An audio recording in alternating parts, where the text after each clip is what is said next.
I'm Hanokh, And I'm Lacandor. and this is. Comic Book Night, issue 14. I see the only reason why you probably know this because you put it at the top of the document here. Right. That's because Only- I when I write down the when I write down the file name for it, I always put the number it is with the date so I don't get confused. Not that we've actually recorded 14 issues, but because we still need to do like 7 and 8 yet. Mission There you go. accomplished.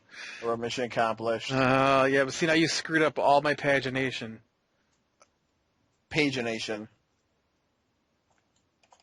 Here, there you go. Well, because you have it so it was all on one page. Oh, I see. I'm sorry. I did. It's all right. I can scroll. It's all better now. Everything's fixed. There we go. There you go. All right. Okay, so comic book news. Comic book news. Our first piece of news, I guess it's not really news, but so Man of Steel 2 is currently looking for Lex Luthor, and they got a few of them that they're looking at, and Michael Rosenbaum is one of them, and he tweeted that he would definitely like to be the new Lex Luthor. Or, well, he already was Lex Luthor, but he'd like to be the Lex Luthor for the new movie. I think he could fit with the version of Superman that they're going with. Dude, he was awesome in Smallville. He was. I enjoyed him immensely in the Smallville that I saw. Yeah. They didn't really have anybody else on the list. I could see... Did they have the guy who played Lionel Luthor? Yeah. I don't know And that he would make a good Lex, though. No. Well, and Rosenbaum's a little bit older now, too, so that helps in his favor. They did have Michael Hamm, I think that's his name, on the list.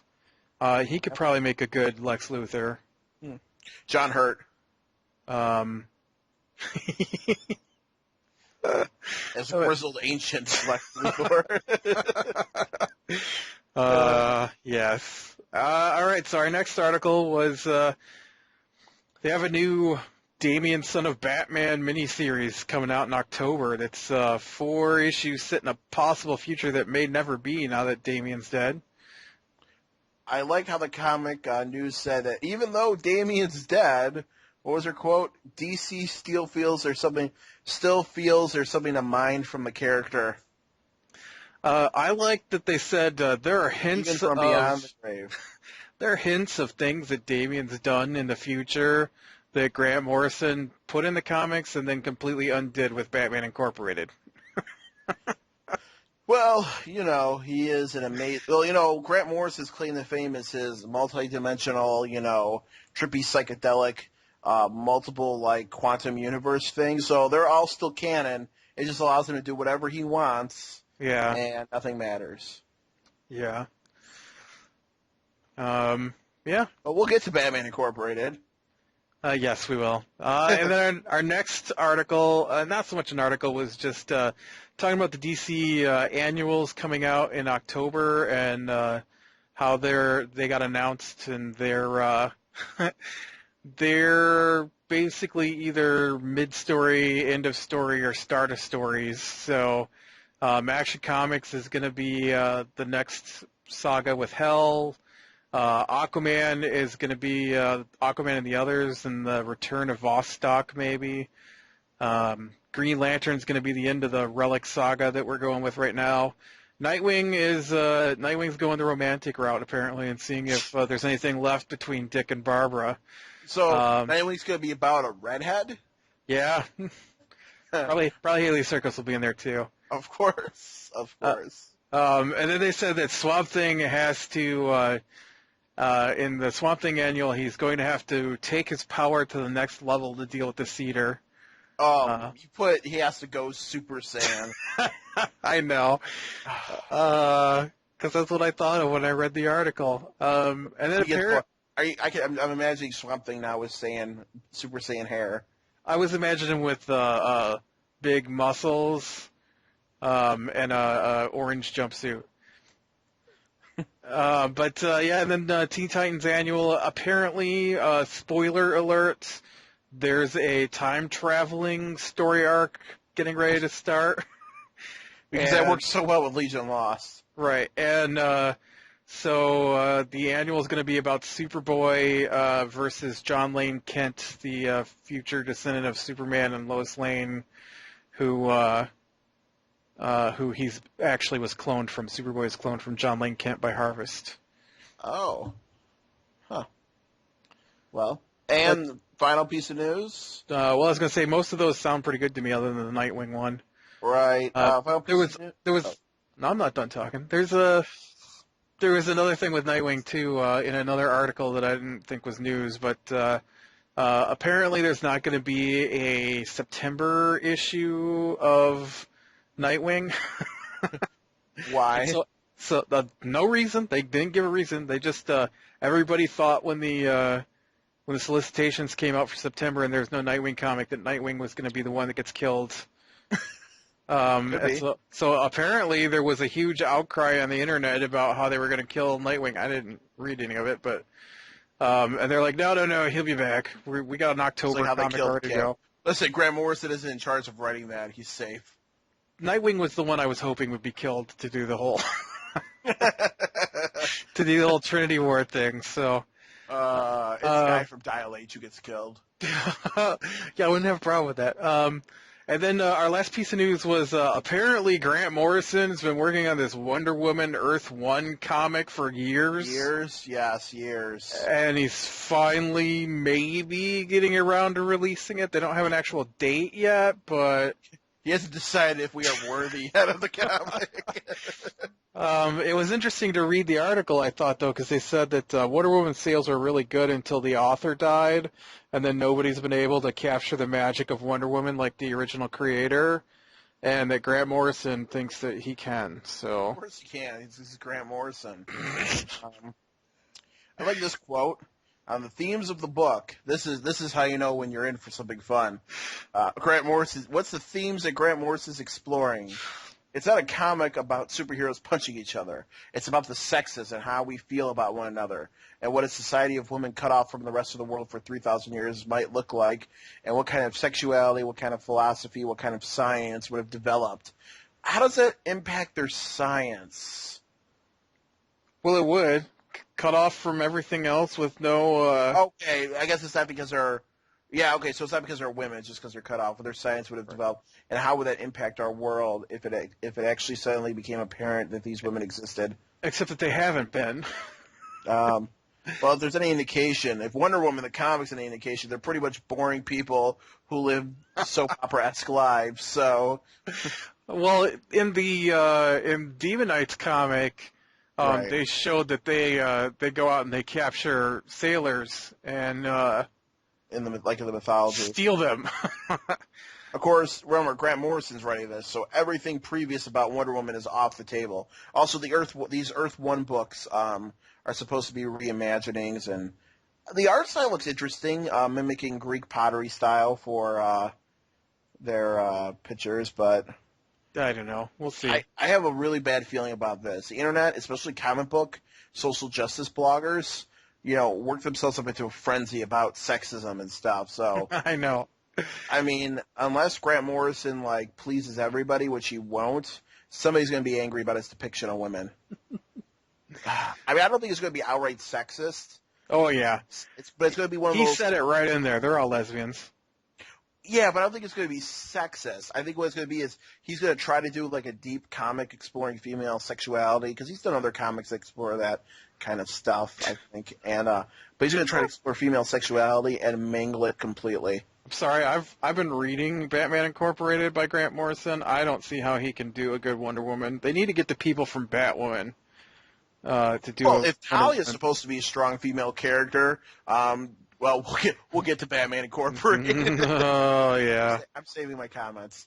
All right, and that's about it for news. Yeah, anything else that we're going to include wasn't important. Slow news week. Well, I don't know that wasn't important. We just wasn't important. Wasn't important. All right, it wasn't important. All right, so our first comic has been Better Than Average Action Comics, number 22, which decided to take a turn. If it's a beautiful sail, this is like a beautiful plane soaring high, and today he decided to go into a tailspin. Hey, I really, really, really liked the Earth 2 news thing at the end. Yes, because it's Earth 2 related. But you know what? It was so much better. But this issue is a crossover with Superman involving giant-headed moron. I mean, super psychic, super genius Hector Hammond. Who acts like an from idiot. space. And apparently, between this comic, they refer to some. I think it's another Superman issue this month, where he apparently has taken over Hive. Right. And so now he's in space with taking over Hive's World Smasher City Blaster Doomsday Death Weapon. That was Superman last week with the woman who was covered in honey. Right, yes. Not honey, the negative emotions of... The techno goo that gave her connection to the internet or whatever. whatever. So now he's a floating head in space who does psychic projections, and a warrior from the Pax Galactica... Atomic Knight. Destroys the machine, and which I thought that was interesting. You know, the Pax Galactica. I'm hoping the Empire is really interesting. The Atomic Knights, I've seen them before somewhere. Well, the Pax Galactica. Oh, okay, so they're existing. Well, I think that's a kind of cool concept. The Galactic Peace Corps. Looks like a more effective version of the Green Lanterns, huh? Pax Galactica to me implies Rome. Right, the Galactic, but that's what it would be translated as. So I'm expecting peace like Rome gave Carthage. Well, it was interesting. He destroyed the giant doomsday weapon, and then we go to Clark and blonde reporter who does entertainment stuff that isn't Lois Lane. Cat Grant. Huh? Cat Grant. Yeah, she doesn't matter. They're going to... She does matter. She doesn't matter. Cat's a major character in the Superman mythology. She's at least major enough to be in the Smallville. Sorry, I only know about one stupid reporter. That's Vicky Vale from... Oh, Vicky. Vicky Vale. You're thinking of the Frank Miller, aren't you? Yes. Make him drool.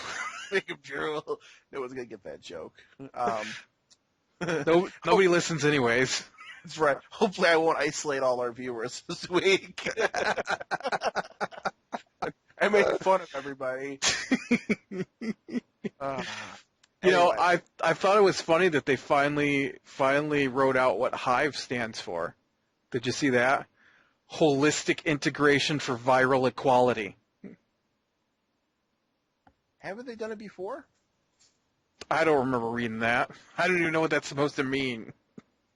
Technobabble. I'm assuming Amanda Waller's secretly behind it. No, Technobabble is infinitum, or infinitium, or however you want to pronounce that. Yeah, so... It's like unobtainium. All right, comic. So they walk into this fancy place, and... That's from the comic. Oh, yeah, it is, but we gotta give context. So they walk into the fancy place with all the movie stars, and apparently there's some kind of romantic attraction now between them. I guess maybe this is... No. It wasn't romantic attraction. It was for the people watching. Oh, yeah, right. So anyway, they go into the place, but they don't actually have tickets, so Clark Kent has another new superpower, which is... vandalism? Which is frying everybody's cue pads so that it buys him time. And then he sees some famous movie star goes in. Turns out he has infinium in some kind of robot exoskeleton. But before Clark Kent can worry about what's going on here, he gets a brain call from Hector Hammond, who knows he's in Metropolis, to come into outer space and check something out. So he monologues to himself, goes there, and then gets hit in the chin by the big guy. No, I have to talk about that part. So every time Superman meets somebody new, he immediately punches them. No questions asked. So the one time they have him ask questions, the other guy punches him without asking any questions. It's ridiculous. It's like they were listening to me complain about how Superman punches first and asks questions later. Like, see, this is why Superman punches first and asks questions according later. to Superman, it's the exact opposite. Right. Because he says, quote, once, Clark, just once. You're not going to give the big ugly alien the benefit of the doubt. You're going to hit first and often.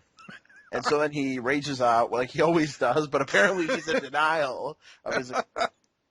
You know who else rationalizes this way? Abusive boyfriends and husbands. I just want to say that. I just got to say that. I'm going to go there. It'll never happen again, I swear. Right.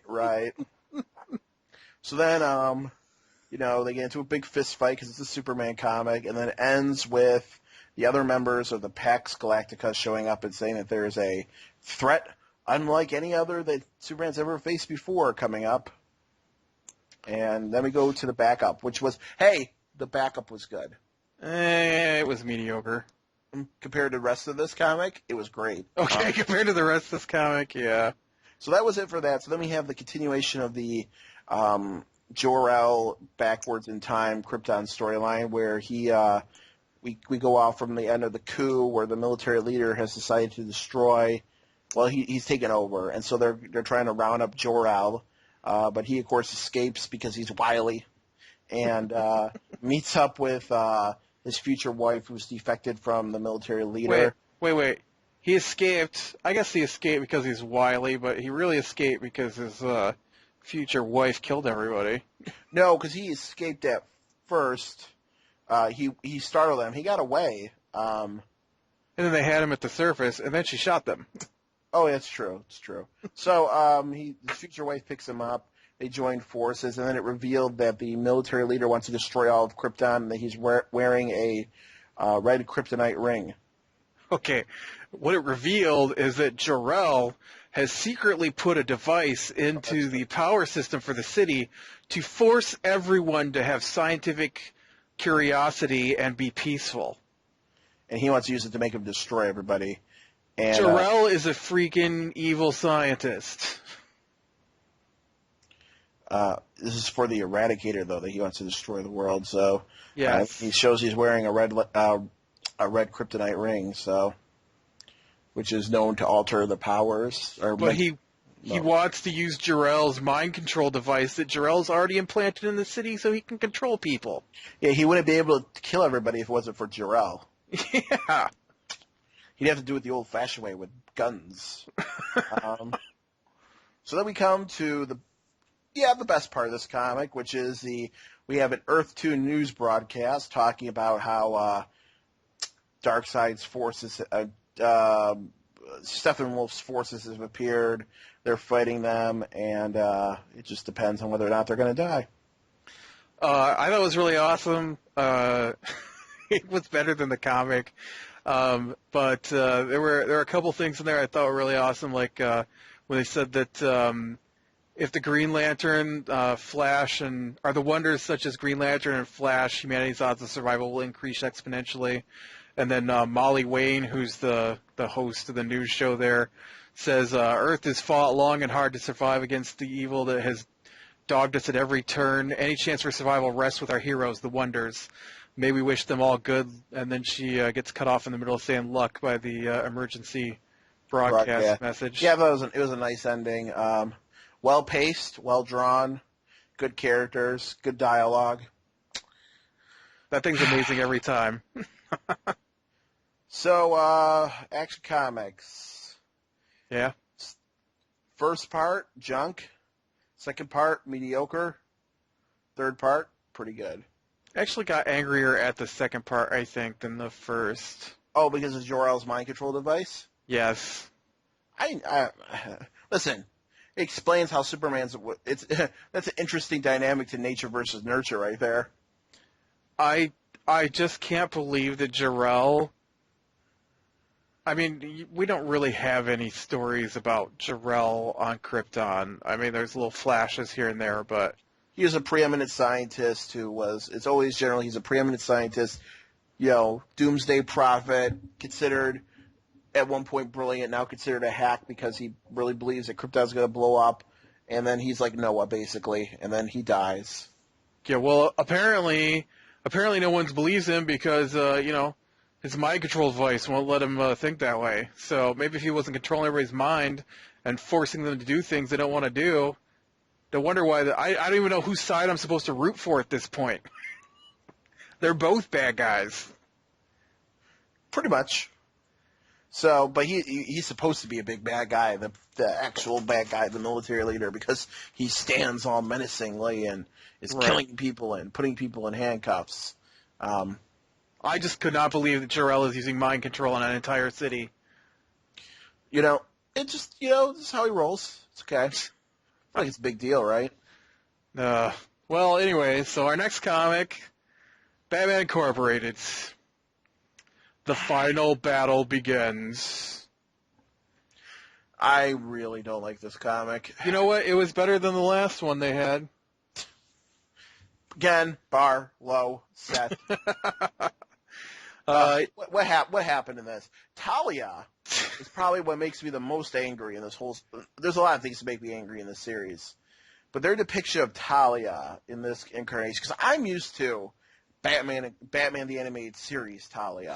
Even some Batman comic Talia before this. I respect Talia. I think she's a great adversary. The interesting relationship between her and Batman. You can see why he's attracted to her. In this, she's just a screaming harpy. Well, I don't know. What I know of Talia, this is post-possessed by Ra's al Ghul. I'm not really shocked that she's an insane megalomaniac at this point. Is she Ra's al Ghul now? No, Ra's al Ghul's still alive. Post, I said. I thought everything that happened in the Batman universe happened. No, remember 4 or 5 issues ago, Batman goes to confront Ra's al Ghul about what's going on with Leviathan, and he's playing that chess game, remember? Yeah, that's because he's back. Right. Right, but he was in possession of Talia right, at one point. But she just is angry at him for, I forget what the contrived reason is for all of this. I think she's angry that he spurned her love or something maybe again. She wants to blow up the whole world. Oh. This is the eco-bomb thing where she's got the whole world captive. Oh, yeah. There's so much going on in this. So then Batman, And she thinks angry. Batman is the only one that can stop her plot. Right, and so he has his Bat Army deliver. Don't forget this is Man-Bat injected Batman wearing an exoskeleton supposed to kill a human. Right, and he has his Bat Army that gives all the other Man-Bats the antidote while they try to shoot down the bats. But then he fights the guy who's the clone of Leviathan. Damian, who killed Damian, Leviathan, electroshocks him, gets into a fisticuff match, launches him off, fighting back and forth, end up in a school bus. Cut to Red Robin and Nightwing, who meet up with Jason Todd as that other weird Batman dude, a.k.a. Wingman, who meets with another secret organization, and they decide to join forces. Then Batman's in a school bus full of children, because of course he's in a school bus full of children, and then he beats up Leviathan more, and then the guys beat up Leviathan more. Mm-hmm. And then Leviathan is revealed to have a baby face. Mm-hmm. Missing an eye. And Batman's disgusted, and then Nightwing wants to kill him, and then Talia kills him. I'm just doing this very simplistically because I still can't believe what I'm reading here. Wayne Towers gone. She blows up Wayne Towers. Oh, there's this cute panel of the baby head dead. She blows up the tower, and then she flies her Black Hawk helicopter back to Wayne Mansion, which inexplicably already has Batman waiting for her. She has 2 swords, which I'm assuming... Does he have a sword in that panel?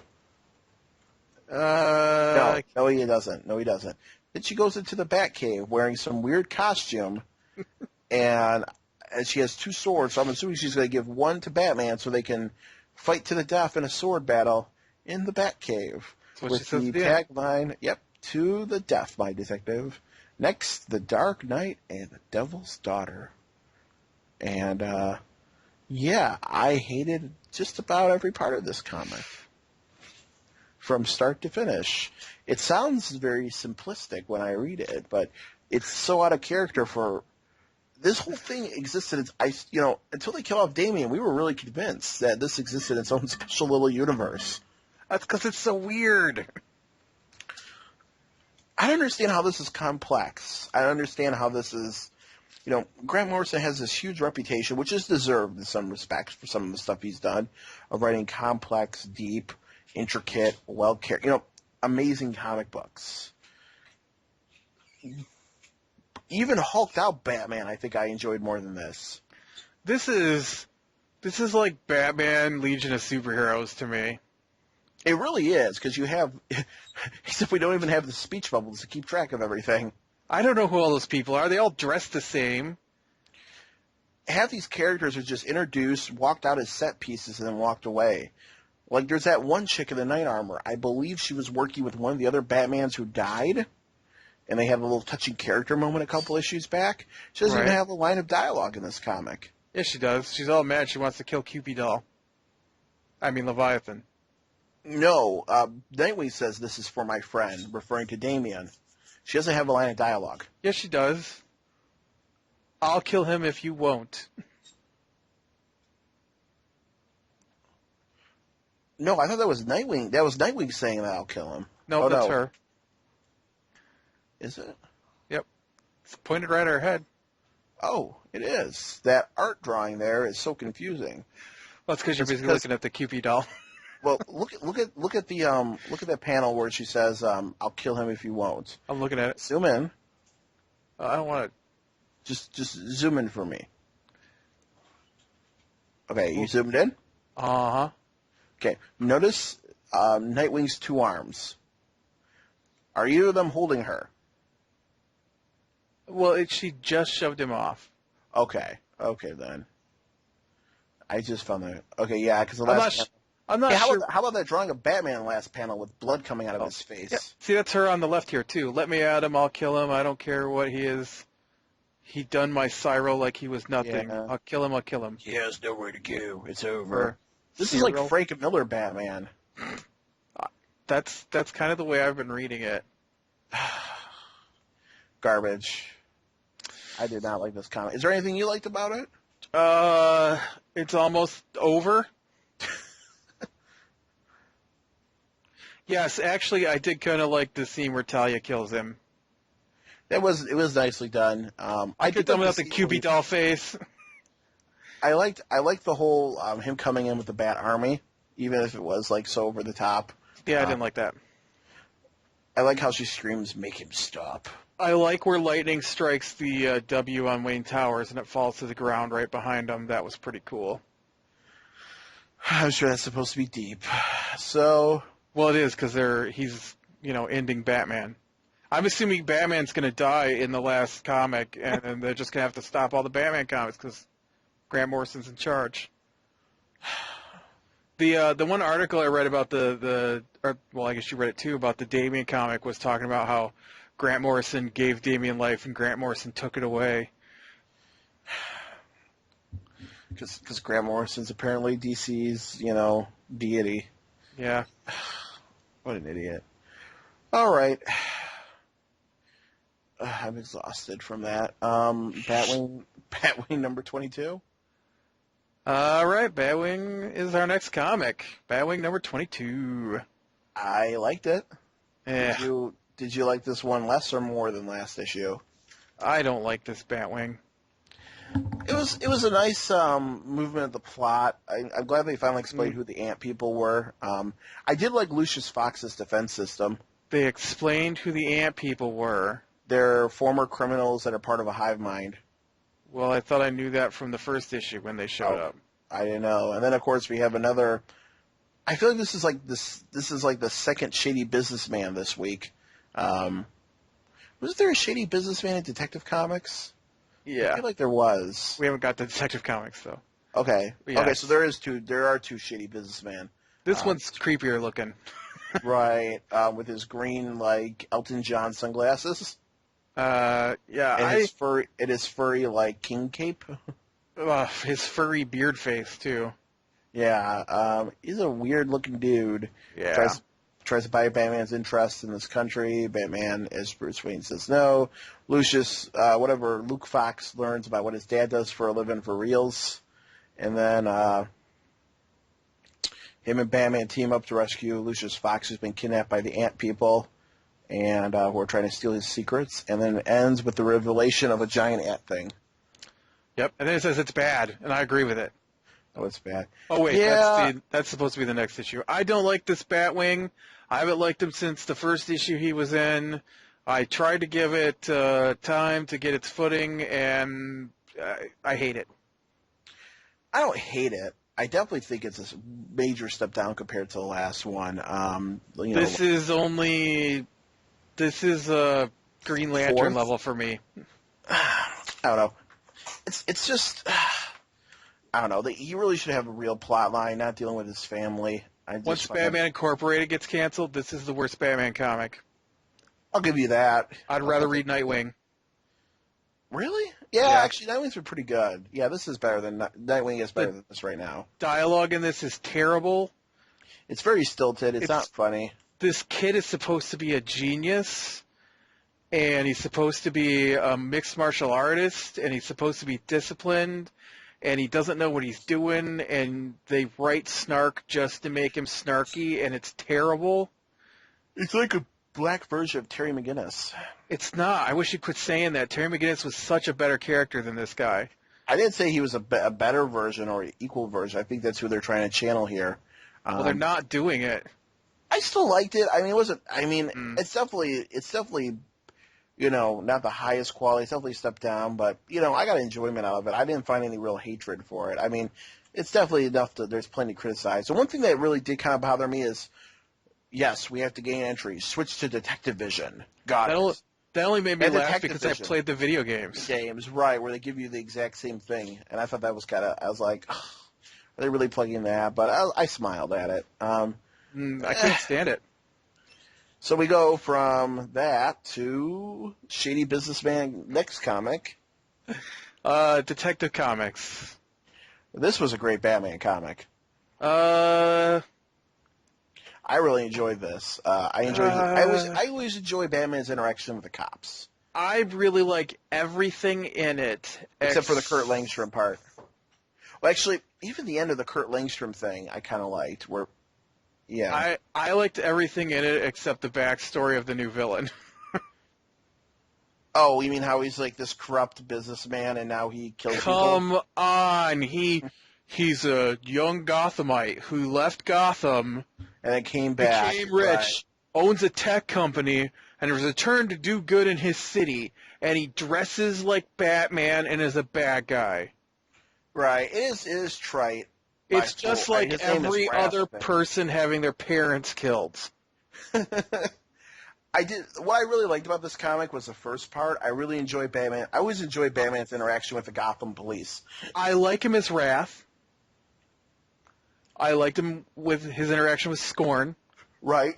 I liked his shady businessman personality. I just thought that backstory is stupid. Alfred really was forcing it. Like, they really try to spoon-feed you the analogy. Even Alfred's like, dude, I'm just making a comment. Right. But yes, the interaction between Batman and the cops was pretty awesome. I like all right, I've got this. You need to pull your men out of here before someone else gets hurt. I liked all that. That was pretty cool. I like when he had to talk down that cop from shooting at point blank, the Scorn person, and killing them. Yes. I would have really enjoyed if that scene had to be finished with either her killing him or Batman successfully talking them down and capturing them. Well, that's that woman from the annual. Mm-hmm. The one that likes Batman. Right. And that was her partner too from the annual, who's now dead. I don't think he's dead. I think he is. Let me see. Flip back a page. What'd she say? That he's been hit bad. Oh, he's been hit bad. Yeah, you're right. He could still be alive. So I thought it was pretty. Maybe the Batman annual story takes place after this. No, because they weren't partners then. Well, that's true. So then we had the Kurt Langstrom backup, which I really didn't enjoy until the end. I'll be honest with you. It's what I expected. Right. So I wasn't surprised by any of it. Turns out his wife is the vampiric bat that's been killing people. Yeah. I enjoy that reveal because that's a different take on her character. Yeah. She mixed this man bat serum with vampire bats, though. Right. So that's why she's been killing people and sucking out their blood. My note was, yep, it was Francine. But I really liked where Wrath talked to Scorn, and then threw him out of the plane. After crushing his skull. Yes. And then so we come from that to... Hold on. But there's something you need to understand about the nature of partnerships in Gotham. Partners die. That was a great line for a bad guy. It's so cheesy, but it's so good. Yeah, but it's the kind of crushes his skull. Then he Yes. crushes his skull, of course. Throws him off his bat ship, whatever he wants to call it, his Wrath ship, I guess. But yeah, it was good. I really liked it. It was up to that point the best comic I had read. It gets better. Well, no, because it gets worse right now. Dial H. Oh, 14. Dial H. Pause.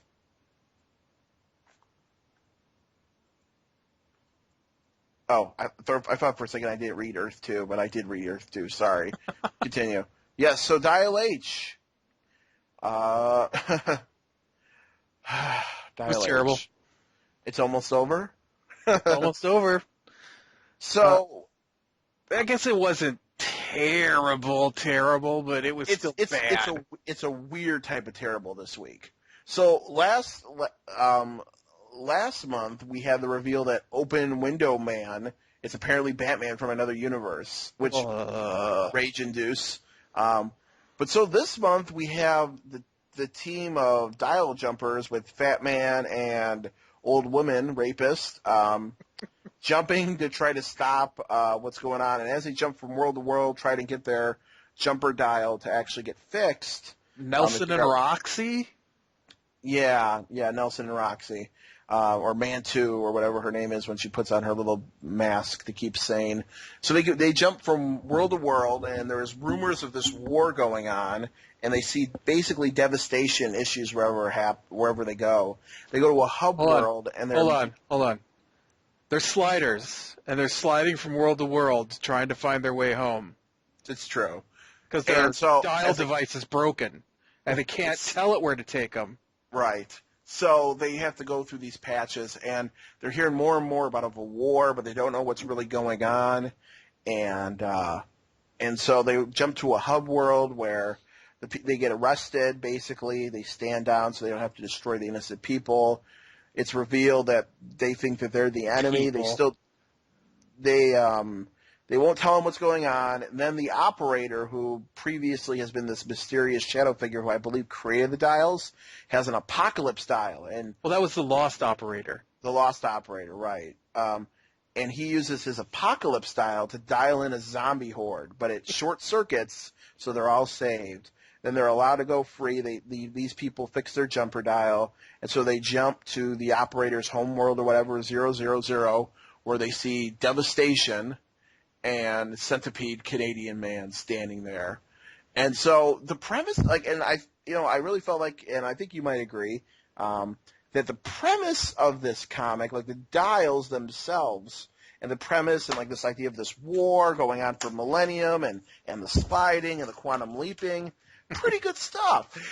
But it's killed by every single character. The last comic and maybe the one before that showed me minuscule glimpses of why you would let this team do a comic.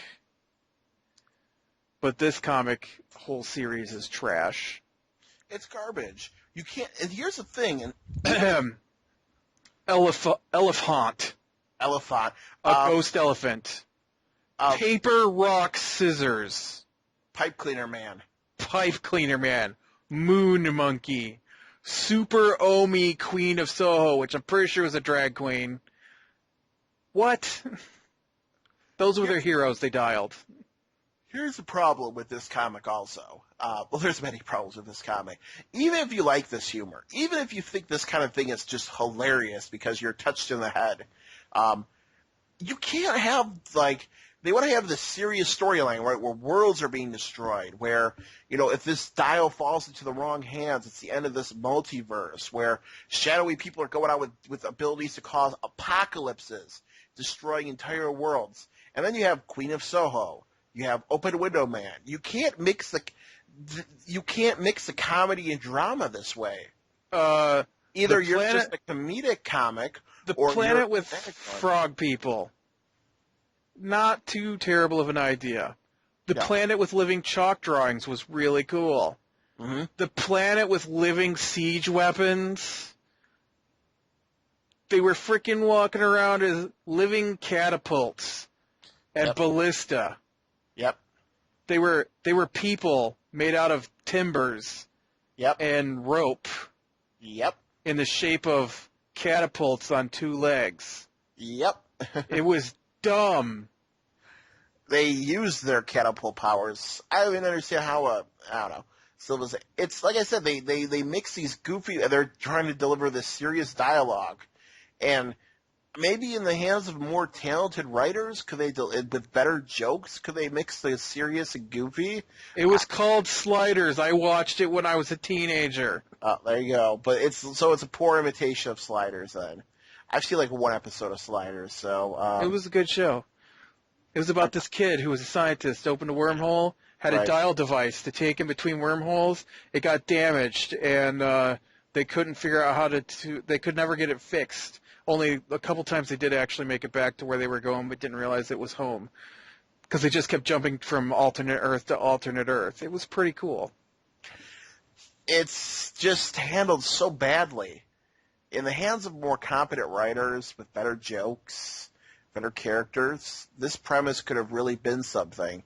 Yeah, I can't like it. I probably would have thought the dial to siphon heroes' powers was stupid in the first place.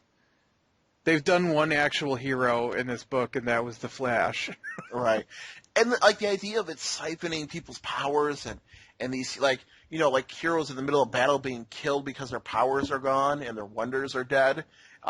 That's an interesting premise. But when you're siphoning the power of Pipe Cleaner Man, I stop caring. Cluck-a-hoop. Cluck-a-hoop. So, that was Dial H. So now we go from the lowest of the lows, and then we see the light at the end of the tunnel, and the light is bright and wonderful. Our next comic.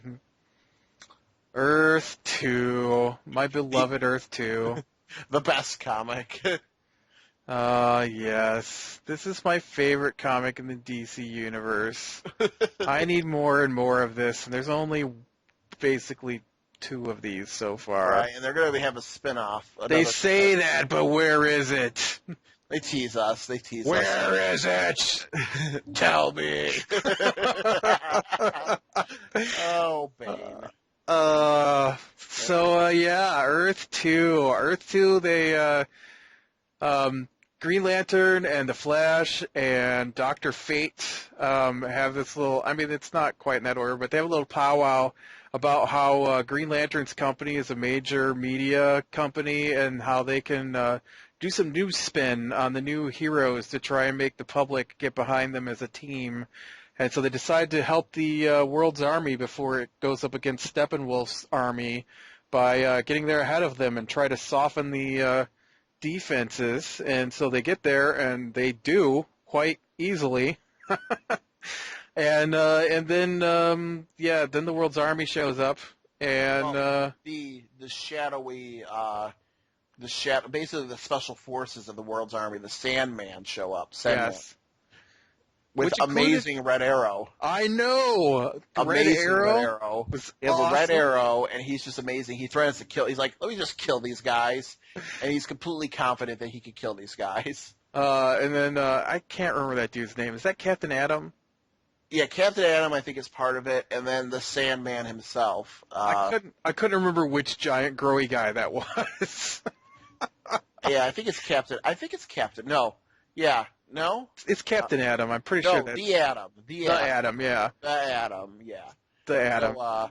Although I Yeah. think So he actually is a captain, so they call him Captain Atom. right. So Um, Steppenwolf though is notified about this. So he says, release. Basically the Hounds, which are. that's actually what he says. That's word for word. Yeah, he does say what he says.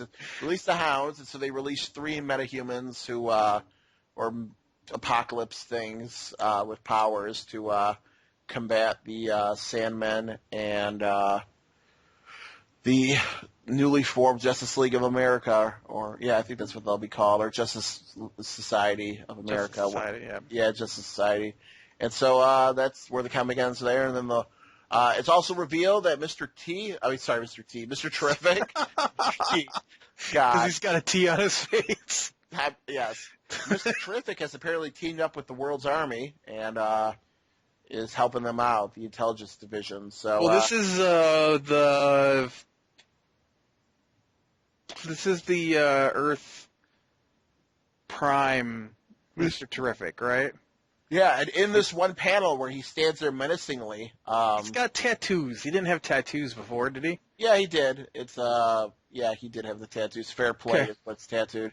I didn't know what the other one I said. already seen. I don't know. I think it's just like the synergy of how Amazing Earth 2 is. I'm like, oh, this could be really good with Mr. Terrific. I know that's what I was thinking too. I know, and you know what? I think it probably will be because of the writers. I trust these writers to make Mr. Terrific amazing. But at the end of Mr. Terrific's comic, when they canceled it, he awoke promptly in Earth 2 in the first Earth 2 comic. Right. Don't know how he got there, but he's there. So Well, he was taken into custody by that not Max Lord, whoever it was. He teamed up with Steppenwolf, but then he defected before the end. yeah. And so I just meant that's how he got here from the other Earth. right. So yeah, it was amazing, and I want more. I always want more. It was awesome. It was amazing. Luckily, our next comic was also really good. Green Arrow. It just keeps getting better. Yeah. This new Green Arrow is really good, and they stick to the same plot. I can follow what's going on in the comic very easily. I really like the artwork. Huh? I really like the artwork. I do too. It's more graphic novel and less comic book. I also like that his sidekick characters and his backup team. I actually care about them. They were funny. They were funny. They feel like real characters and not set pieces to provide him with things. Yeah. But yeah, and the interaction with them is much better than his interaction with the chick and the other guy who's dead now. right. Yeah, but so Green Arrow, he breaks into a compound, and he's looking for. He had that vision. Last time or the time before? And what's about the three dragon heads, Komodo. Right. He's looking for Komodo. He's got to find the 3 dragons, and so he thinks. Him. What? To help him. Yes. He needs to find the dragon to help him because a blind guy that starts with the M, I can never remember his name. A dragon with 3 heads is what he's looking for. Right. And so he fights his way into this compound. Because they tell that's where it's going to be. And he finds one of the dragons, and it's this woman named Shadow, and he gets attacked by Count Vertigo, and that was pretty awesome. And this Count Vertigo is quite good. Yeah, he's pretty awesome looking. And the way he defeats him is quite good. Yes, he Count Vertigo's got him dead to rights. Green Arrow's down, and then his people are like, just toss your quiver. You don't need to aim, just toss your quiver. And so he throws it, and then the guy had set it up to have electromagnetic charge in some of the arrowheads, and they went off and disrupted Count Vertigo's powers. And they were able to escape at that point. Yes. And then she reveals that the little killer girl isn't Komodo's daughter, it's hers and his father's. It's Ollie's sister. Dun, dun, dun. Dun, dun, dun. Maybe. And that was a great reveal. And I didn't expect that to come. I was not expecting that. And so It's a great comic. I mean, it's well put together. It's well executed. The humor's great. It's serious. It's action-packed. The fight scenes are great with the arrows. I really enjoy it. The art style's great. The reveal is great, and I want to read more. Yeah, and then we go downhill from there. Green Lantern 22. You mean Hal Jordan is the most amazing Lantern in the universe, 22. I didn't even get a feeling of that. The only part in here I even wrote was, haha, new Lantern punches Hal in the back of the head. That's my only note for this comic. You're waiting 22 issues for that. So they got these new, I don't know, Larflee's attacked at the end of last comic, and Hal's got these new recruits, and he flew like 20 bajillion rings into space, and like 3 people showed up, and so he's like, use your willpower. Just imagine what you want. So here's a crash course of Green Lantern. Yeah. So one of them's looking at his ring. One of them's looking at his ring, and all of a sudden this fist comes shooting out of it and punches Hal right in the back of the head. He's like, use your imagination in that direction. So they fight the army of Orange Lantern constructs that is Larflee's power. I must admit, the fight scene was good. This is the first time Larfleeze has seemed like what I would expect Larfleeze to be. He, he wants her treasure, and he's still goofy, but you can see why he's a credible threat. He's not as goofy. He's not as full formed as I would have expected from something that could have taken out the Green Lanterns, but he's not as bad as all the other Larfleeze stuff I have seen. And that's true. And so in the commotion, one of the Saint Walker shows up for backup with a Violet Lantern, and she gets killed. So her ring leaves with a prisoner who is going back to her homeworld, who steals a ship after killing the Green Lantern that was in love with her. Not a prisoner, a straight up stone cold killer. They now have a bad guy Violet Lantern. It was quite good. I'm interested in her backstory. I love how she manipulated. It was clear that she was manipulating this temporary Green Lantern. But I love the line where it says, the ring says you have great love. You have the ability to give great love, and it chooses her, and then she's freed, and then she immediately kills him. And he's like, "But the ring, you can't deceive it. You have to be able to give great love." It's like, absolutely I can give great love, just not to you. My love is for my people. Yeah. And I'm their queen. So peace out. Yep, and that was pretty much... ship and leaves, and it was quite good, that part. Hal Jordan's dialogue was pretty stupid, as usual. Kilowog, the chief scientist of his home world. I threw it in there for you. I knew you were going to if I didn't. I wasn't going to mention it this time. Is that you or me? What? I hope that didn't record. What? That stupid Lysol commercial that pops up while you're on Skype. We'll just leave it in if it did. Fix your dang Skype there, Steve Ballmer. Is that who's in charge of Skype? Sure. Sure. Fix your dang Skype there, Bode. Fix your Storm. I was reading Stormwatch and said Storm. Fix your store, Wally, so I can buy your game.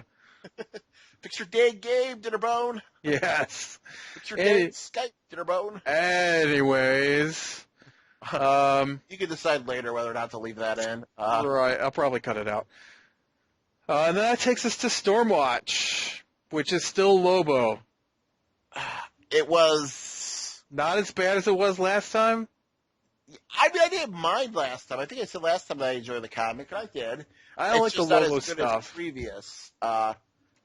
I almost enjoyed this one. I guess I'm way easier to please than you. But I enjoyed last month's. I thought was better. I thought it was interesting. So the Lobo is about to be super powered up, and they have no way to stop him, and then he discharges his abilities. It's not him. Right, the collectors use him as a power source. Yes. to amplify their psychic powers, and so they genocide the two species that have been introduced. And Which so, I kind of like that as a plot for something. That's I pretty mean, they're an cool. incredible threat. I mean, they Well, rewrote reality. they were for 2 seconds till the end of the comic. Right. Well, we'll get to that. So basically, Stormwatch has pretty much failed. They take Lobo back, who's incapacitated, and then there's some monologuing with the Shadow Lord and the main guy who's running them now, and he says total loss. They got Lobo. They know more about their plan now, a little bit more about these people. So Lobo's on the team. yeah. So basically, then they decided, well, we talked to Amanda Waller, and so we decided to do what she does. But instead of putting a bomb in Lobo's neck, we laced him with nanobites. Nanobites. I said that's not what they are. Nanites. Nanobites. I don't know what nanobites are. Nanites. They laced him with nanites that. Manites now. Manites. Okay. I can do this. To put stuff in him. They put stuff in him, and the stuff will shock him if he misbehaves like a dog. And he kind of is like a dog. And then he's all like, "Welcome to Stormwatch." It was totally Suicide Squad. Lobo is actually what I think should be Larfleeze's personality. Kind of. A little less brash, maybe, but I get what you're saying. So, and then it's revealed. So then Jenny or Guy Gardner is what I would expect from Larfleeze's personality. Yeah, I'll give you that one. So then, psychic chick who kind of messed up and caused this to happen, sort of, is all Jenny Soul. Jenny Soul with her little weird, who's her guardian, is all like, "Man, I'm all sad." And then 3 collectors show up and say, "We're gonna have to," she correctly predicts, "Oh, you gotta kill us now to keep everything a secret." They're like, "Yep, time for us to kill you." And she's like, "Nope. Actually, I'm going to kill you," and then she kills them. She doesn't just kill them, she leaves piles of ash on the floor. She psychically kills them, revealing that she's much more powerful than people think. That was really awesome. I still miss, was her name Jenny Quantum before? Yeah. I miss Jenny Quantum. Oh, and it's also, and then Apollo gets his butt kicked in this comic, and Midnighter's all like, "Apollo!" He does nothing in this comic, which I thought was a shame. But there's really nothing he can do against Energize the Lobo. Right. Nobody could do anything about him. They couldn't even touch him. They had to let it wear itself out. But now they tagged him like a Pokemon. Yep. Now they've collected Lobo. That's it. It was okay. I'm really not looking forward to the next Stormwatch. I don't really care for Lobo. It might be better. We'll see. I don't really like the artwork in the new Stormwatch either. No, I'll agree with you there. I don't know what it is about it, but it's sloppy. Like, it's intentionally not sharp, I think, is the issue. Like, it's very muted, and it's weirdly shaded. I think that's the issue. I think it's the shading and the penciling. I'm looking at it, but I can't tell what it is that puts me off because it looks pretty good. It's got to be the shading. There's too much weird. There's weird white highlights on everything. I think it's a shading. Actually, I think it's a coloring too. I think it's a color palette they're using. Well, I look at one panel, I'm like, that's pretty good. And then I look at the panel next to it, I'm like, that's not so good. I don't know. Like the panel where Jenny Soul has powering up to kill the 3 collectives looks awesome. Right. But the panel right next to it, where she says, "But it is," looks terrible. Right. And then the one at the bottom there where she's like, not go around bragging looks awesome, and the one where she's looking down on the next page, stand in the middle of the dust looks awesome. I thought the last panel was kind of... Yeah, and then the last panel with that dude watching her on the screen looks terrible. Right, the screen looks really weird. Yeah, or the one with the close-up on her eyes, just above the one that, looks cool where they're being obliterated. It looks terrible. But the panel with Lobo all powered up looked pretty good, if I remember right. Right. Right, but then the one when he's depowered looks like junk. Well, Lobo looks terrible in this comic. Well, they can't seem to decide on a consistent look for him. Right. This compared to the other Lobo comic we had way back. So, Or It's Hawkman. flipping back through the pages, you've got the panel there with just a couple pages back. You see Apollo on one side and Midnighter on the other. Doesn't Apollo look drawn weird too? Apollo looks terrible and Midnighter looks awesome. Right. And they're on the same page. I don't know. Maybe And they look fine in the panel above Apollo where they're together. The panel where he gets punched was pretty decent, but then I don't out, know. It's just there's something off about this art. It's inconsistent, I guess. All right. Anyways, so that was Stormwatch. Now we go to Swamp Thing. I really like Swamp Thing. I really like Constantine. It was a Constantine comic. All right. So the title of this Swamp Thing was Swamp Thing Learns the Hard Way. Never Trust Constantine. I was like, oh, someone's getting betrayed. Oh, yes. I do have a quote here. Oh, I know which one you're going to quote, but go ahead. The important thing to remember about John Constantine, he's a liar. Well, he says, like, the most important thing. What you must always remember about John yes. He is a liar. And so Swamp Thing is on the chase for the Cedar, who has this mysterious ability to draw from the green. Apparently, according to that annual, is going to be a major bad guy. Yeah, they're setting him up to be pretty serious. You know, he looks very innocuous, but he's like, he wanders into this Scottish town, and he's all like, sup? And they're like, yo, you could just chill out, buddy. And he's like, if this town had a wish, what would it be? Well, we used to have a whiskey distillery before it shut down, and it wasn't the greatest whiskey in the world, but it was pretty decent. He's like, all right, throws a seed, walks away, makes a whiskey tree, bringing the people the lively income. They're super happy. Something shows up, runs into John Constantine because it's John Constantine. It was a whiskey tree. That's why John Constantine was there. And so John Constantine's all bantering, and he makes the line about about him being a liar, and John's like, apparently he has the ability to stop Swamp Thing when he's ready to choke him because he thinks John Constantine is responsible for this. And he's like, look, I revealed a weakness. Look, see, everything's good. You should just leave the tree. And then at that moment, the whiskey from the tree have made them all become, like, homicidal, and they start bashing each other, going nuts. And Swamp Thing is ready to stop him after he realizes this. But John Constantine says, yep, he's been here drinking, and he's nuts too, pulls out a vial of what looks like human blood, which cuts off Swamp Thing's connection to the green, breaks a whiskey bottle, puts a crown on his head, and declares himself the Whiskey King. Yes, and it is glorious. It is glorious. Yeah. And then they all jump to kill Swamp Thing at the very end, and that's the cliffhanger. And great dialogue. See, this is the exact opposite of the Stormwatch. Consistently good dialogue. I really like. Great. The plotting is great. I really like the part where Swamp Thing puts himself into a tree to view the town without letting him know he's there. Mm-hmm. And John Constantine's just sitting there right next to the tree, and he's like, yeah, you want to come out of that tree so I don't look like an idiot here sitting here talking to myself?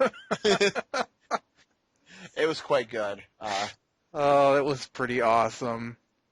It makes me remember what's so amazing about Swamp Thing.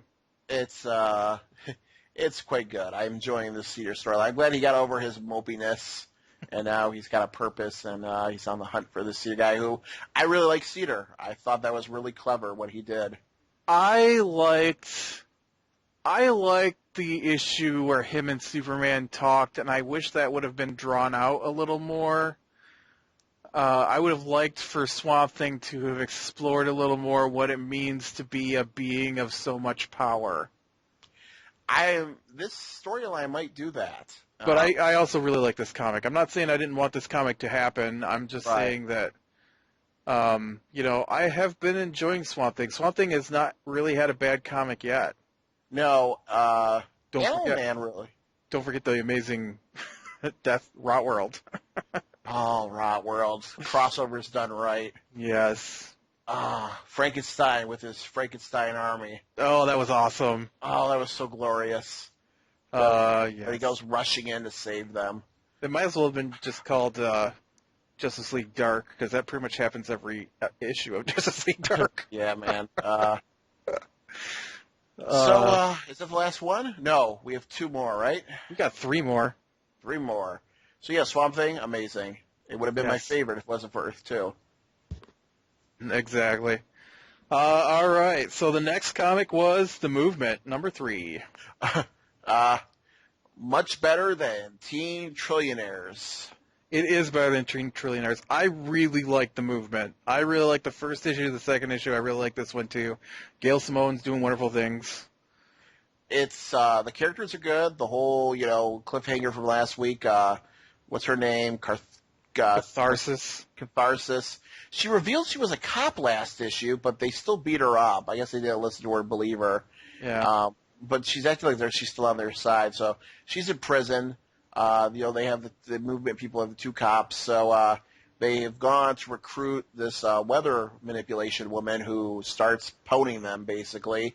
Didn't they say she was the Weather Witch in the last one? Right, the weather witch, and she's just beating them up senseless. She is. Finally, they have the Rat Man threaten to bite somebody, and she chills out long enough for the other. I kind of want to bite down. It was good dialogue. And so she's get talked out, and they reveal that, we're not working for the police. We want you to join us. She says, I'm not going to. I got to look out for my own people. Then leaves her the number. And they're like, huh? She's like, she left me her number. Huh. Oh, you're just going to toss that at you? Yes, I will totally be tossing this phone number. Yoink in the pocket. Yep. And then I wish I knew what their names were better than I do. Right. But they don't really refer to themselves by their names that often. So the main chick, she goes to the cops and she's like, "Look, you've got Catharsis, I've got 2 of your cops. I suggest a prisoner exchange." And the cop is like, "Yeah, we're not at war, but I'm going to be ending you all." And then she goes over and opens the shade on the window to show all the movement people standing out in the street because all the cops are missing from the police station.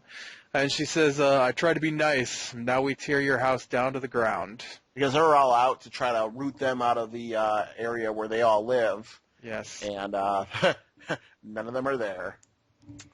Yeah. So I really have been enjoying The Movement. It's smart. It's a smart comic. The Green Team's okay, but this it's one's pretty good. gritty comic.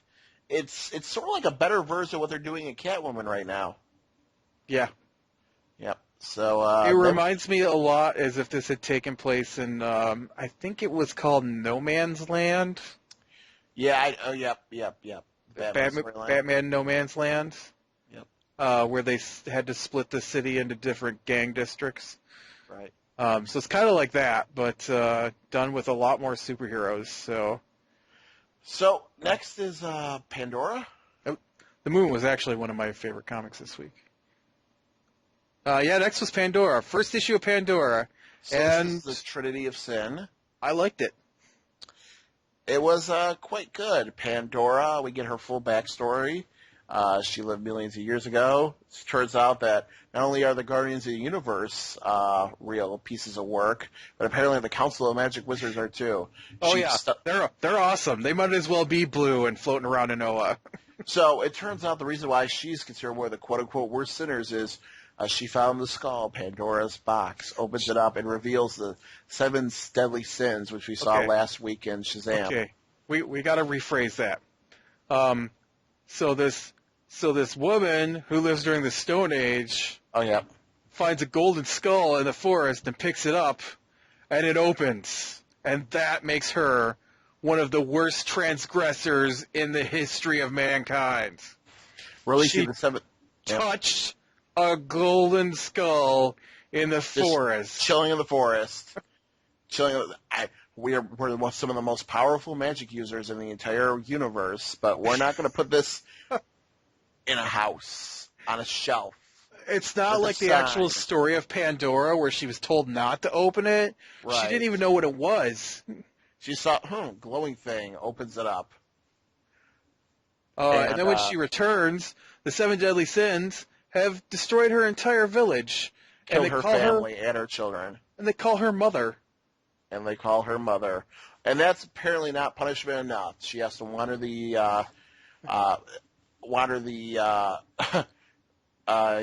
time in the universe to undo the wrong she did. I got a Samurai Jack vibe from this. Did you get a little bit of a Samurai Jack vibe? You just like that Samurai Jack thing every time they make someone travel through time to right the wrongs that they did. Every time you say the words "right the wrongs they did," you think of Samurai Jack. I think of the opening. I think of the opening monologue. Long ago in the distant past. But so the deadly sins. Okay. So after she She has to gotta get back. I wrote down, Rock of Eternity guys are idiots. But so she spends millennia trying to figure out how to defeat the seven deadly sins, and they show her learning magic, they show her learning mysticism, healing, druidism, logic, kung fu, everything. She's like Samurai Jack. She's like Batman, only with thousands of years of training. Oh yeah, and then they make her these ultimate weapons to fight the seven deadly sins. And then one of the stupid wizard guys shows up. He's okay, so they show this in Shazam. After he gives Captain Marvel his power, it's the wizard Shazam. After he gives Captain Marvel his power, it's time for him to die. But before he does, he teleports himself to where Pandora is, admits that he was wrong with what he did millennium ago, and tells her that she needs to find the most pure person to open this box. And they keep showing little bits of Superman. Yeah. She thinks it's Superman, and so then she shoots one of the underlings of Wrath and is ready to confront him at the end of the comic. But I really enjoyed Pandora #1. It was good. I was shocked. It was really good. So, because our next comic, I haven't ever really liked The Phantom Stranger. Did you like this issue? No. I've enjoyed The Phantom Stranger. I know. And guess what? You like this one? I did. I thought, like I said before, I'm a sucker for the metaphysical. Yeah, but to me it's poorly done. It's a little supernatural. It's like it's arrogant in what it portrays, but it's like someone who only has their knowledge from Wikipedia. It was I didn't like what I liked about this comic and why I enjoyed it wasn't so much I did think it was arrogant, their depiction of heaven and the metaphysical sort of in that respect. It was totally stolen from Supernatural, by the way. But what I enjoyed was a character moment where the Phantom Stranger came to terms with the death of his family and the way that things should be.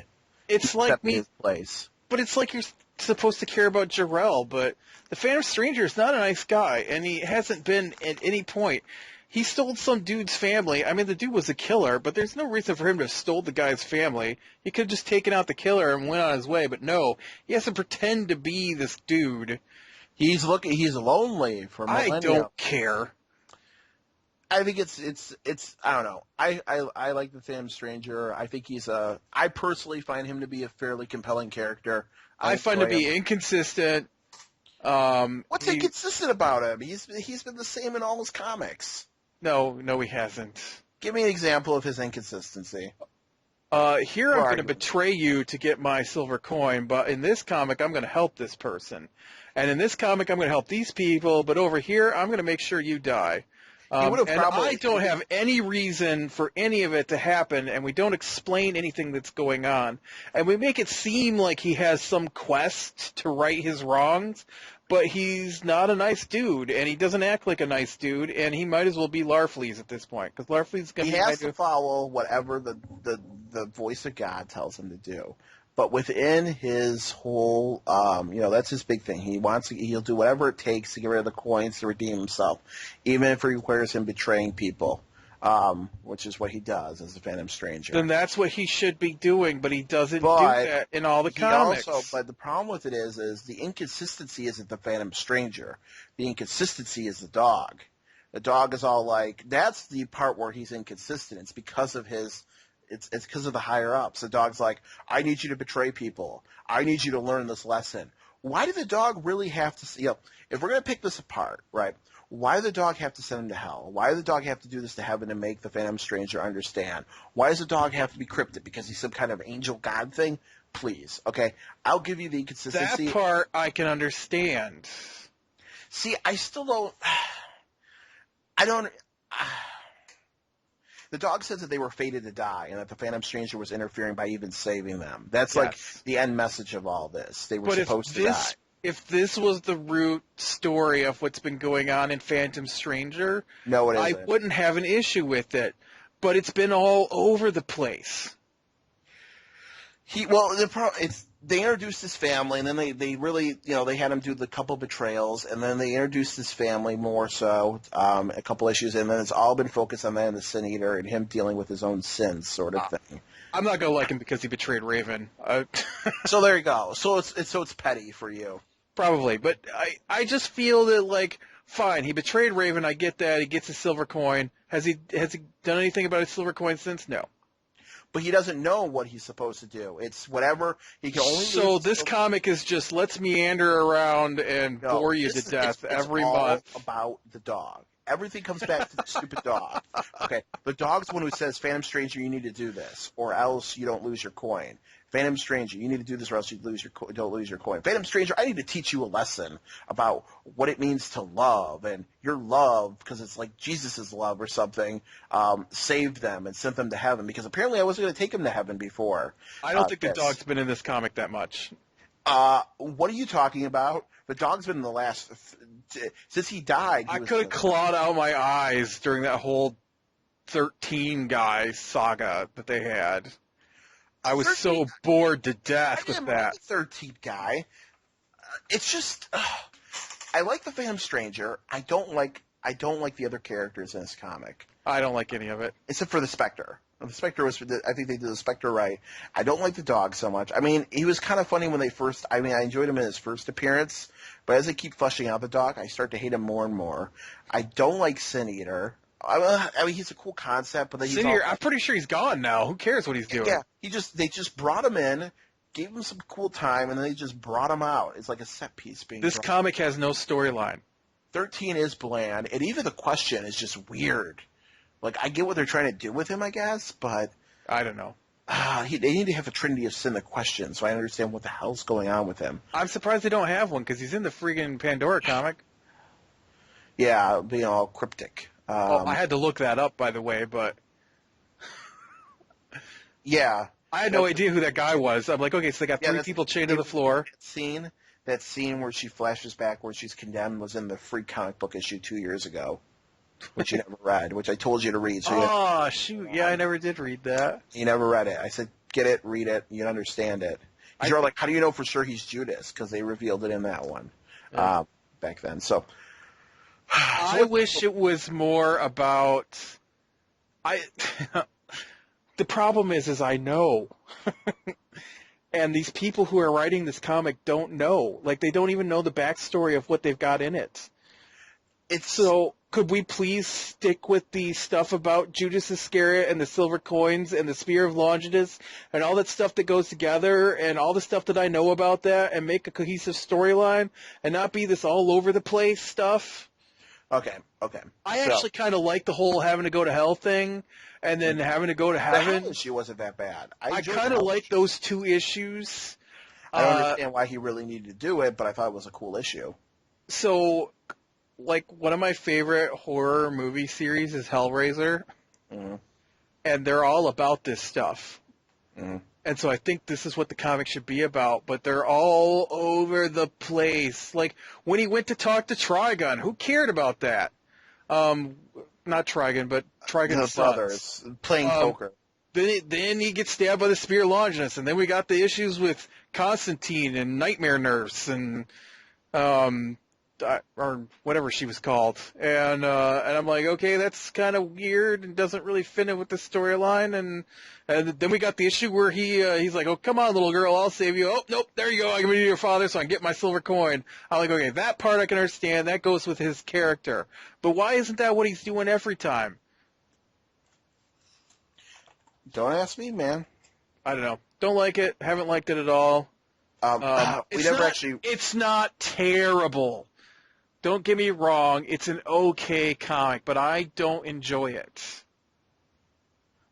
It's not like the Larfleeze comic where I hate it, or Dial H where I hate it. This is more like Mr. Terrific to me. Like, I could see where it could be good, but it's really just boring to me. So we should actually talk about what the comic actually had in it while we were complaining about it. So You did. I didn't do a synopsis of the entire comic. You did everything except for he brought the babysitter guy back. I didn't talk anything about the babysitter. That's what I said. You talked about everything but the babysitter. Right, so but the comic itself, right, so he goes up with Dog to heaven. The dog's like, he's talking lip to the dog. Dog's like, remember your place, boy. And then is all blinding lights, like, all like, it's okay, I understand, you're in love, it's okay. And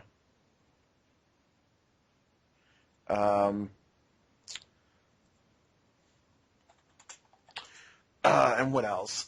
So then he runs into the babysitter who got killed by Sinier, which I didn't even remember about that until they were like, oh yeah, he got killed. And then the dog's like, guess what? I'm going to give you a special treat.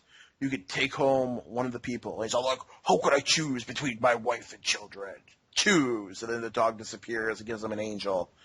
And then they go through, they make sure to emphasize that everybody has their own door in heaven. People have to get used to it. And then everybody has their own personal heaven. I thought it was going to be 13 after the question had killed him. So apparently everybody has their own heaven. It's all supernatural. And then they go to show his family with a version of Philip Stark that's like the perfect memory of him. And then he's all like, rah, Philip Stark. And then they go to the question, and it's all pointless. By his family, you mean Philip Stark's family, that Right. He replaced Philip Stark and stopped them from being killed when they were supposed to be killed. Right.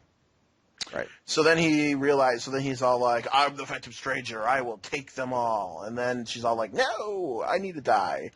And they make peace, and then he takes home the babysitter. And that's it. That part where he makes peace with the woman over her death was actually the most enjoyable part of the comic to me. I really enjoyed that. But I'll do the quick synopsis. So, like I said, I enjoy the character moment between him and the wife. I enjoy him coming to terms with it. I don't like the dog in this comic. I think the angel is worthless in this comic. He's just there to give some exposition. He's cool looking, though. He is, actually. The art is great in this comic, I thought.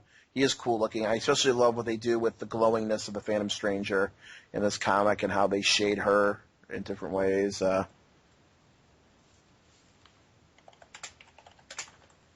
But, yeah, I don't really care for Phantom Stranger. I really like the Pandora comic compared to this Phantom Stranger comic. In my eyes, they're about equal. No. The Pandora's a bit better. But I really, like I said, I don't know. I can forgive a lot. I mean, for all my hatred of the dog, and they didn't really focus on the whole heaven thing, except in the beginning. Like, in terms of the whole, everybody has their own heaven, we're going to really, like, just, take the lazy way out with this. A lazy, safe way, I guess. But I just enjoy those character moments, so. Their heaven actually kind of reminded me of the end of the Narnia Chronicles.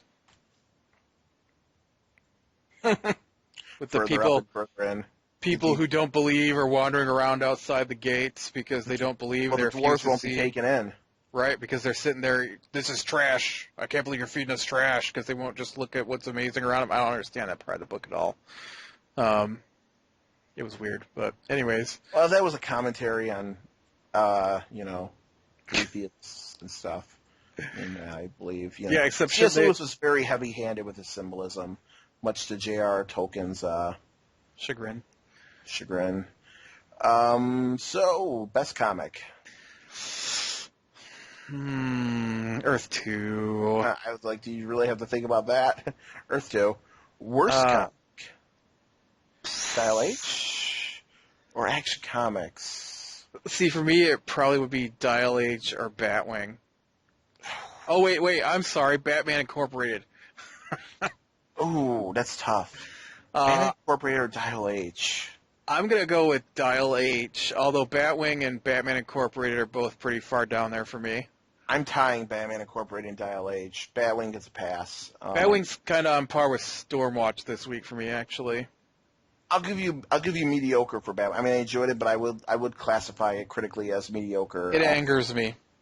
Doesn't anger me. It angers Dial me H because does. I really, really liked the first 20 issues of Batwing. Or the first 19 issues. So, yeah. The best, though, after Earth 2, I probably would have gone... Green Arrow, actually. I think I might even give it more than Swamp Thing. I I really enjoyed Green Arrow. would probably have to do Green Arrow, Swamp Thing, and the Movement. I really like the Movement this week. I go Green Arrow, then Swamp Thing, then the Movement. Well, that's basically what I said. But not tied. I think they are, like, Swamp Thing's a little bit better than the Movement, and Green Arrow's a bit better than Swamp Thing. So, But I enjoyed Constantine a lot. we should give it, like, the biggest letdown award, and we should probably give that to Stormwatch. Well, that really wasn't Or a Batwing. Batwing. We'll give Batwing, though. They've sucked the biggest soul letdown. out of my comic. I'll give that the biggest letdown award. So, next week we got Batgirl, Batman, which should be good. Demon Knights, which should be good. Green Lantern Corp, which will probably be garbage. Justice League, which has Aquaman, so it has redeeming qualities. Katana, which could be good or bad. I don't like that comic. Nightwing, which... Or Nightwit, apparently I wrote down. Yeah, Nightwing. Suicide Squad, which should be good. Superman Unchained, which we enjoyed. Threshold, which I checked out of Threshold. And World's Finest, which I've enjoyed. So, I wanted Threshold to be good. we both wanted Threshold to be good. Threshold, Demon Knights. What were the other two? Threshold, Demon Knights. Something from this week. Dial H. You mean you canceled? And Batman Incorporated. I think there's one other one are all ending here within the next month. Yeah. So, So, overall, a bit of a disappointing week. With some really good comics, though. Wasn't disappointing. This is my Earth 2 week. This is my second It makes up for everything.